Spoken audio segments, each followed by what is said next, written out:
अल्लाहुम्मा सल्ली अला मोहम्मद व आले मोहम्मद वबारिक वसल्लम। अस्सलाम वालेकुम यूट्यूब फैमिली, कैसे हैं आप सब? उम्मीद है सभी खैरियत से होंगे। आपकी दुआओं से बिल्कुल ठीक हूँ। आज मैं बनाने जा रही हूँ खोए मलाई वाली कुल्फ़ी, वो भी घर की बेसिक चीज़ों से, जिसमें आपको ना खोए की ज़रूरत है, ना ही मिल्क पाउडर की, ना ही कंडेंस मिल्क की और ना ही क्रीम की। एक ऐसी चीज़ घर में मौजूद हम डालेंगे कि जिससे उसका फ्लेवर बिल्कुल खोए मलाई वाली कुल्फ़ी जैसा हो जाएगा। इस पर हमने गर्मियों में तहैया करना है कि हमने अपने बच्चों को कोई भी बाहर की अनहेल्दी चीज़ नहीं खिलानी, बल्कि इस तरह की मज़ेदार किस्म की रेसिपीज़ अपने बच्चों को घर में बनाकर खिलानी है और बहुत ही हेल्दी बनाकर अपने हाथों से खिलानी है। इसके बनाने का तरीका बहुत आसान और बनने में बहुत झटपट तैयार होती है। यकीन माने कि बहुत सारी आप आइसक्रीम कुल्फ़ी बना सकते हैं। सबसे पहले 1.5 किलो मैं दूध ले लूँगी और मैं इसको गर्म करने के लिए एक साइड पर रख दूँगी। और उसके बाद जो अहम चीज़ है वो है जी हमारे पास ब्रेड, जो हर घर में मौजूद होती है। मैंने यहाँ पर 6 स्लाइसेस ब्रेड के ले लिए हैं, और क्योंकि मैं 2 किलो से बना रही हूँ, क्योंकि मैंने काफ़ी सारी बनानी है, और आप चाहें तो 1.5 किलो अगर डालना चाहे तो तब आप 4 ब्रेड डालेंगे। इसके छोटे छोटे मैं स्लाइसेस कर लूँगी। सारे स्लाइसेस को जब मैं अच्छे तरीके से तोड़ लूँगी तो इसके लिए मुझे ज़रूरत होगी एक ब्लेंडर की, जिसमें हम जूस वगैरह, शेक वगैरह बनाते हैं। उसके अंदर ये सारे के सारे मैं ऐड कर दूँगी और मैं इसके अंदर डालूँगी 1 कप दूध। 1 कप दूध से जो मेरा कम बना था, इसलिए मैंने दोबारा इसके अंदर 1 कप और दूध डाला था, यानी कि आधा किलो दूध मैंने इसके अंदर डाल के इसको बहुत अच्छे तरीके से ब्लेंड कर दिया था कि इसका ज़बरदस्त किस्म का स्मूथ सा पेस्ट जो है वो रेडी हो गया था। जिस तरीके से मुझे चाहिए था सेम वैसा का वैसा मेरा पेस्ट जो है मज़ेदार किस्म का रेडी हो गया। देखिए बिल्कुल ये खोए की तरह इसकी शक्ल लग रही है।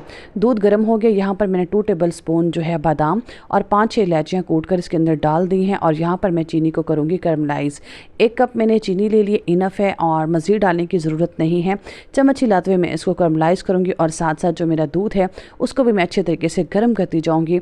झटपट बनकर ये कुल्फ़ी तैयार हो जाती है। और यहाँ पर देखें ज़बरदस्त किस्म का कलर जो है मेरा चेंज हो रहा है। मैंने बहुत ज़्यादा इसको डार्क नहीं करना, क्योंकि जो ब्रेड है मैंने इसके कोने नहीं काटे थे, उससे भी जो है उसका कलर दूध का थोड़ा सा ब्राउन हो चुका है। बस इस चीनी को बहुत अच्छी तरीके से जब मेल्ट हो जाएगी तो ये सारी की सारी जो चीनी है कैरमलाइज़ हुई मैं अपने दूध के अंदर ऐड कर दूंगी, जिसको मैं पका रही हूँ। सारी की सारी मैंने इसके अंदर ऐड कर दी, और आपने टेंशन बिल्कुल नहीं लेनी। जो इसके ये हार्ड है ना चीनी, ये बिल्कुल सारी मिक्स हो के दूध के साथ मिक्स हो जाएगी, खूबसूरत सा कलर आ जाएगा और बहुत ही मज़ेदार किस्म का मेरा मिल्क जो है रेडी हो जाएगा। स्टेज पर जो ग्राइंड करके मैंने ब्रेड वाला मिल्क रेडी करके ग्राइंड करके साइड पर रखा था, जब ये थोड़ी सी कुक हो जाएगी तो मैं वो सारा का सारा मिल्क जो है इसके अंदर ऐड कर दूंगी। और ये देखिए यहाँ पर मैंने सारा का सारा मिल्क इसके अंदर ऐड कर दिया है, और मेरी चीनी भी अच्छे तरीके से मिक्स हो गई है इसके अंदर कैरमलाइज़ की हुई। और मैं इसको तकरीबन 5 मिनट के लिए अच्छे तरीके से कुक करूँगी, ताकि जो मेरा मिल्क है वो अच्छे तरीके से रेडी हो जाए। मेरा जो पेस्ट मैं बनाना चाह रही हूँ खोए मलाई वाली कुल्फ़ी वाला, वो अच्छे तरीके से तैयार हो जाए। इसको बहुत ज़्यादा थिक नहीं करना, इस बात का आपने ख़ास ख्याल रखना है, क्योंकि जब हम इसको रखेंगे तो ये थिक हो जाएगा। तो इसलिए इस स्टेज पर मैंने 5 मिनट के बाद फ्लेम को जो है ऑफ़ कर दिया, और इसको मैं बिल्कुल ठंडा करूँगी कि ये रूम टेम्परेचर पर आ जाए। और जब रूम टेम्परेचर पर आ जाएगा तो ये देखिए इसमें हल्के हल्के से लम्स हैं, और लम्स आपको पता है हमें चाहिए नहीं। तो इसके लिए हम ऐसा करेंगे, जिस ब्लेंडर जार में हमने जो है इसका मटीरियल तैयार किया था उसके अंदर डालकर मैं इसको बहुत अच्छे तरीके से ग्राइंड कर लूँगी। जब मैं तकरीबन 1 से 1.5 मिनट के लिए इसको ग्राइंड करूँगी तो स्मूथ सा पेस्ट बन जाएगा। और यहाँ पर मुझे कोई भी कंटेनर चाहिए, आपके पास जो भी कंटेनर अवेलेबल हो आप वो कंटेनर ले सकते हैं एयरटाइट बॉक्स में। और अगर आपके पास कोई एयरटाइट बॉक्स नहीं है तो आप ऊपर शापर लगाकर भी कवर कर सकते हैं। यहाँ पर मैं इसको अच्छे तरीके से हिलाऊंगी और ओवरनाइट के लिए फ्रिज में रख दूँगी। यहाँ पर मैंने इसको बहुत अच्छे तरीके से कवर कर दिया है और ओवरनाइट के लिए फ्रिज में रख दूँगी। और जब अच्छे तरीके से मेरी जो आइसक्रीम है, कुल्फ़ी है, फ्रीज़ हो जाएगी तो आप देखिए फ़ाइनल रिज़ल्ट आपके सामने है।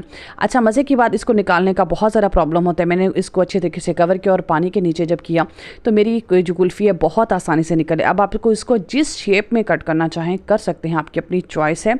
मैं यहाँ पर पहले छुरी से निशान लगा लूँगी, फिर सारी की सारी आइसक्रीम को कट लगा लूँगी। मैंने यहाँ पर स्लाइसेस थोड़े बड़े बड़े रखे थे, और आप चाहें तो ब्रिक ब्रिक भी स्लाइसेस कर सकते हैं, लेकिन मुझे इतने ही चाहिए थे तो मैंने इतने इतने इसके स्लाइसेस बना लिए हैं। और ऊपर से जो नट्स आपको पसंद हो वो आप ऐड करें। आप चाहें तो इसको स्किप भी कर सकते हैं, लेकिन ये देखने में अच्छे लगते हैं और खाने में भी बहुत मज़े के लगते हैं। मैंने इसके अंदर भी बादाम ऐड किए थे, और ऊपर से थोड़ा सा मैं इसके अंदर कोकोनट भी ऐड करूँगी, क्योंकि वो भी खाने में बहुत ही मज़ेदार लगता है और बहुत ही टेस्टी लगता है। और उसके बाद एक और चीज़ है, उससे इसकी खूबसूरती में भी इजाफा होता है और फ्लेवर में भी। अगर आप चाहें तो ऐड करें, नहीं तो आपकी अपनी मर्ज़ी है। यहाँ पर मैं डालूंगी थोड़ी सी जामे शीरी। जामे शीरी जो है उससे इसका कलर बहुत खूबसूरत आता है। और देखें कितनी मज़ेदार किस्म की मेरी कुल्फ़ी रेडी हो गई है। बहुत सारी मज़ेदार किस्म की मैंने घर में बनाकर रेडी की है। यकीन माने अगर आप मार्केट से परचेज़ करेंगे तो बहुत महंगी मिलेगी। चलिए जी, जामे शीरी ने तो माशाल्लाह इसको बहुत ही खूबसूरत कर दिया है।